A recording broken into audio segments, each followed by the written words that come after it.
чтобы они знали основу своего вероучения, а вероучение наше учит, чтобы мы ценили Божий дар, дар Всевышнего Аллаха, жизнь человека, и не проливали кровь, не убивали безвинных граждан, не совершали зла по отношению к своему соседу, к своему брату, к своему односельчанину, к своему народу. Народ видит, как президент улучшает и экономическое положение республики, и поднимает политический авторитет республики не только в России, но и в мировом масштабе.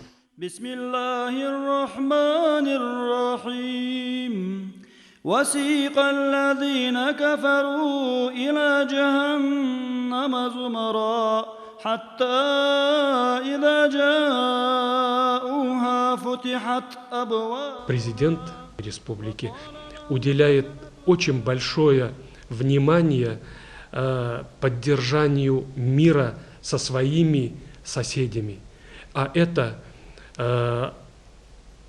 договорные отношения, соглашения, переговоры и по территории, и по мирному существованию с Чеченской республикой, с Северной Осетией.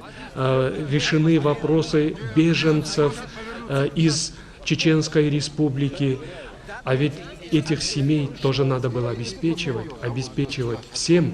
И, конечно же, спокойствием, конечно же, теплом и добротой. Мы находимся в республике Ингушетия. Это наши братья ингуши. Не то, что тут стоит Мурат Зязиков или правительство, председатель правительства. Я не хочу преувеличить.